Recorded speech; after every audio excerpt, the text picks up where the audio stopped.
கோவையைச் சேர்ந்த லாட்டரி மன்னன் மார்டினின் future gaming and hotel services என்கிற நிறுவனம் 1368 கோடி ரூபாயை தேர்தல் பத்திரம் மூலம் நன்கொடையாக வழங்கியுள்ளது.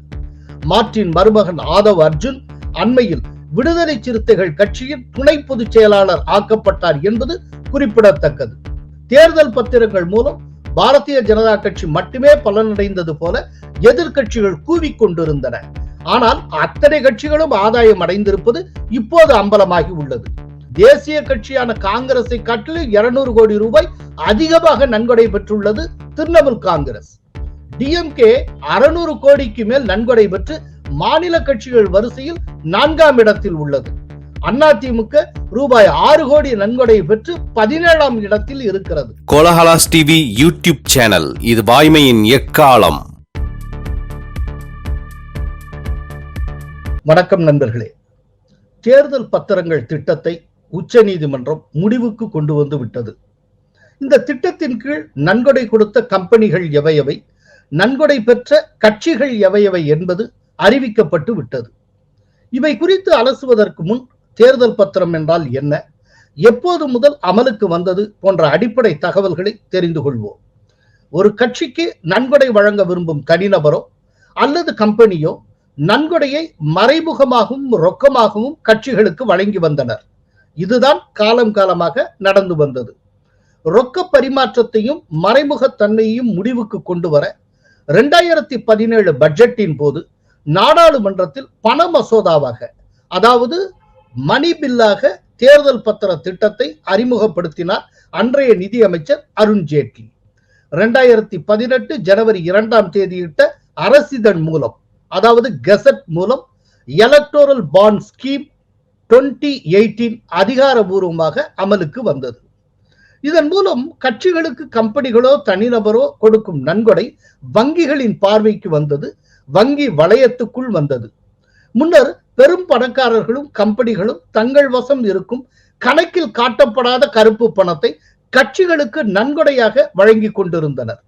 தேர்தல் பத்திர திட்டம் மூலம் இந்த நடைமுறை முடிவுக்கு வந்தது. இந்த திட்டத்தின்படி தேர்தல் பத்திரங்களை சில குறிப்பிட்ட ஸ்டேட் வங்கி கிளைகள் குறிப்பிட்ட சில நாட்களில் விற்கும். நன்கொடை தர விரும்பும் கம்பெனிகளோ அல்லது தனிநபரோ எவ்வளவு நன்கொடை தர விரும்புகிறாரோ அவ்வளவு பணத்தை வங்கியிடம் காசோலை அல்லது டிராப்ட் மூலம் செலுத்திவிட்டு தேர்தல் பத்திரத்தை வாங்கிக் கொள்ள வேண்டும். பின்னர் அந்த பத்திரத்தை எந்த கட்சிக்கு வழங்க விரும்புகிறாரோ அந்த கட்சிக்கு வழங்கிவிட வேண்டும். தேர்தல் பத்திரம் வாங்கப்பட்ட நாளிலிருந்து 15 நாட்களுக்குள் அந்த பத்திரத்தை தங்கள் கணக்கு இருக்கும் வங்கியில் செலுத்தி அந்தந்த கட்சிகள் வரவு வைத்துக் கொள்ள வேண்டும். 15 நாட்களுக்கு மேல் ஆகிவிட்டால் அந்த பத்திரம் காலாவதி ஆகிவிடும்.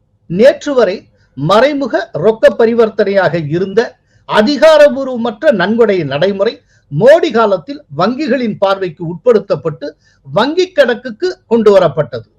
அதனால்தான் எந்தெந்த நிறுவனங்கள் எவ்வளவு கொடுத்தன என்கிற விவரங்களை ஸ்டேட் வங்கி சமர்ப்பிக்க வேண்டும் என்று உச்ச நீதிமன்றம் கட்டளையிட்டதும் ஸ்டேட் வங்கியால் பட்டியலை சமர்ப்பிக்க முடிந்தது. சுருக்கமாக சொன்னால், கணக்குக்கே வராமல் போய்கொண்டிருந்த நன்கொடை நடைமுறையை வங்கி வளையத்துக்குள் கொண்டு வந்தார் அருண் ஜேட்லி.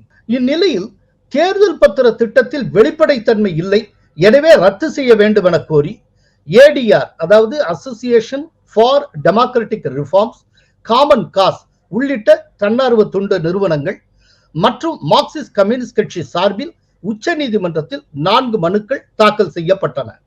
இந்த மனுக்களை உச்ச நீதிமன்றம் விசாரணைக்கு ஏற்றுக்கொண்டது. கடந்த 6 ஆண்டுகளாக விசாரணை நீடித்தது. கடந்த ஆண்டு முதல் தலைமை நீதிபதி சந்திரசூட், நீதிபதிகள் சஞ்சீவ் கண்ணா, BR கவாய், பர்திவாலா, மனோஜ் மிஸ்ரா ஆகியோர் அடங்கிய அமர்வு வழக்கை விசாரித்து வந்தது.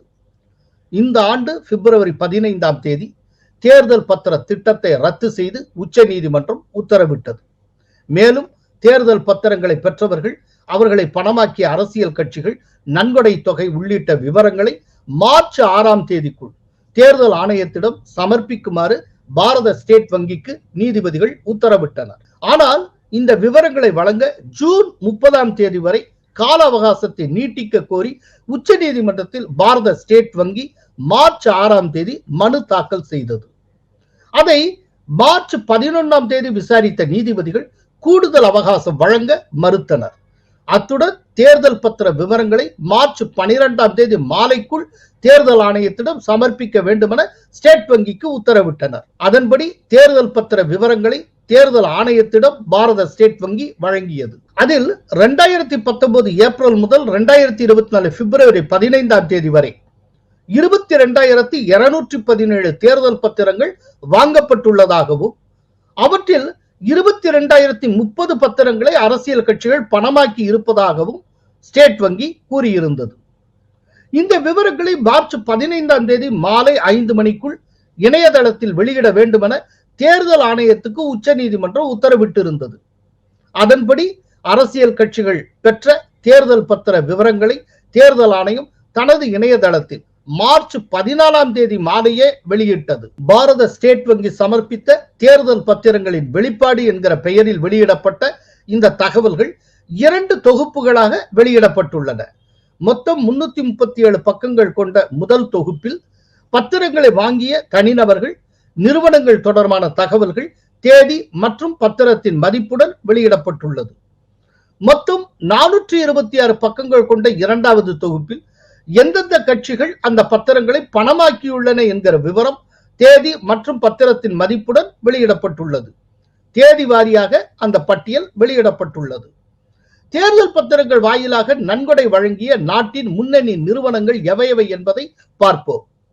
Future gaming and hotel services 1368 கோடி, மேகா இன்ஜினியரிங் அண்ட் இன்ஃப்ராஸ்ட்ரக்சர் 966 கோடி, குவிக் சப்ளை செயின் நிறுவனம் 410 கோடி, வேதாந்தா நிறுவனம் 400 கோடி ரூபாய், ஹால்தியா எனர்ஜி 377 கோடி, பார்த்தி குழுமம் 247 கோடி, எஸ்எல் மைனிங் அண்ட் இண்டஸ்ட்ரீஸ் 224 கோடி. கோவையைச் சேர்ந்த லாட்டரி மன்னன் மார்டினின் future gaming and hotel services என்கிற நிறுவனம் 1368 கோடி ரூபாயை தேர்தல் பத்திரம் மூலம் நன்கொடையாக வழங்கியுள்ளது. மார்டின் மருமகன் ஆதவ் அர்ஜுன் அண்மையில் விடுதலை சிறுத்தைகள் கட்சியின் துணை பொதுச் செயலாளர் ஆக்கப்பட்டார் என்பது குறிப்பிடத்தக்கது. 2019 ஏப்ரல் முதல் 2024 ஜனவரி வரையிலான காலகட்டத்தில் தேசிய கட்சியான பிஜேபி 6060.51 கோடி ரூபாய் நன்கொடை பெற்றிருப்பது தெரிய வந்துள்ளது. தேசிய கட்சிகளில் காங்கிரஸ் கட்சி 1421.86 கோடி ரூபாய் நிதியை பெற்றிருக்கிறது, நன்கொடையாக பெற்றிருக்கிறது. ஆம் ஆத்மி கட்சி 65.45 கோடி நிதியை நன்கொடையாக பெற்று 3ஆம் இடத்தில் இருக்கிறது. பிற தேசிய கட்சிகளான பகுஜன் சமாஜ் கட்சி, மார்க்சிஸ்ட் கம்யூனிஸ்ட் கட்சி, என்பிபி ஆகிய கட்சிகள் தேர்தல் பத்திரங்கள் மூலம் எந்த நிதியையும் பெறவில்லை. தேர்தல் பத்திரங்கள் மூலம் மாநில கட்சிகள் மொத்தம் 5221 கோடி ரூபாயை நன்கொடையாக பெற்றுள்ளன. இது பிஜேபி திரட்டிய நன்கொடையை விட ரூபாய் 839 கோடி குறைவு. தேர்தல் பத்திரங்கள் மூலம் மாநில கட்சிகள் பெற்ற நிதி விவரம் என்னென்ன என்பதை நாம் பார்ப்போம். திரிணாமுல் காங்கிரஸ் 1609.53 கோடி ரூபாய், பாரத் ராஷ்டிரிய சமிதி 1214.7 கோடி, பிஜு ஜனதாதள் 775.5 கோடி, டிஎம்கே 639 கோடி, ஒய்எஸ்ஆர் காங்கிரஸ் 337 கோடி ரூபாய், தெலுங்கு தேசம் கட்சி 218.88 கோடி ரூபாய், சிவசேனா 159.38 கோடி, ராஷ்டிரிய ஜனதாதளம் 73.5 கோடி, மதசார்பற்ற ஜனதாதளம் 43.4 கோடி ரூபாய், சிக்கிம் கிராந்திகாரி கட்சி 36.5 கோடி, தேசியவாத காங்கிரஸ் 31 கோடி, ஜனசேனா கட்சி 21 கோடி, சமாஜ்வாதி கட்சி 14.05 crores, ஐக்கிய ஜனதாதளம் 14 கோடி ரூபாய், ஜார்க்கண்ட் முக்தி மோர்ச்சா 13.5 கோடி ரூபாய், அகாலிதளம் 7.2 கோடி, அதிமுக 6.05 crores, சிக்கிம் ஜனநாயக முன்னணி 5.5 கோடி, மகாராஷ்டிரவாதி கோமந்த கட்சி, ஜம்மு காஷ்மீர் தேசிய மாநாட்டு கட்சி, கோவா ஃபார்வர்ட் பார்ட்டி ஆகிய கட்சிகள் தேர்தல் பத்திரங்கள் மூலம் 1 கோடிக்கும் குறைவான நிதியையே நன்கொடையாக பெற்றுள்ளன என்பது குறிப்பிடத்தக்கது. நன்கொடை கொடுத்த கம்பெனிகள் விவரம், நன்கொடை பெற்ற கட்சிகள் விவரம் மட்டுமே கொடுக்கப்பட்டுள்ளன. எந்த கம்பெனி எந்த கட்சிக்கு எவ்வளவு நன்கொடை வழங்கியது என்கிற தகவல் வெளியிடப்படவில்லை. தேர்தல் பத்திரங்கள் மூலம் பாரதிய ஜனதா கட்சி மட்டுமே பலனடைந்தது போல எதிர்கட்சிகள் கூவிக்கொண்டிருந்தன. ஆனால் அத்தனை கட்சிகளும் ஆதாயம் அடைந்திருப்பது இப்போது அம்பலமாகி உள்ளது. மாநில கட்சியான திரிணாமுல் காங்கிரஸ் 1600 கோடி நன்கொடை பெற்றுள்ளது. தேசிய கட்சியான காங்கிரஸை காட்டிலும் 200 கோடி ரூபாய் அதிகமாக நன்கொடை பெற்றுள்ளது திரிணாமுல் காங்கிரஸ். டிஎம்கே 600 கோடிக்கு மேல் நன்கொடை பெற்று மாநில கட்சிகள் வரிசையில் 4ஆம் இடத்தில் உள்ளது. அதிமுக ரூபாய் 6 கோடி நன்கொடை பெற்று 17ஆம் இடத்தில் இருக்கிறது. வங்கியுடன் இணைக்கப்பட்ட நன்கொடை நடைமுறையை உச்சநீதிமன்றம் தடுத்து விட்டதால் மீண்டும் பழைய மறைமுக ரொக்க நன்கொடை நடைமுறை தலைதூக்கும் அபாயம் ஏற்பட்டுள்ளது. மோடி அரசு கொண்டு வந்த தேர்தல் பத்திர திட்டத்தை நிராகரித்த உச்சநீதிமன்றம் அதை காட்டிலும் மேம்பட்ட ஒரு நடைமுறையை பரிந்துரைத்திருந்தால் இன்னும் நன்றாக இருந்திருக்கும். நன்றி, வணக்கம். கோலஹலாஸ் டிவி யூடியூப் சேனல், இது வாய்மையின் எக்காலம்.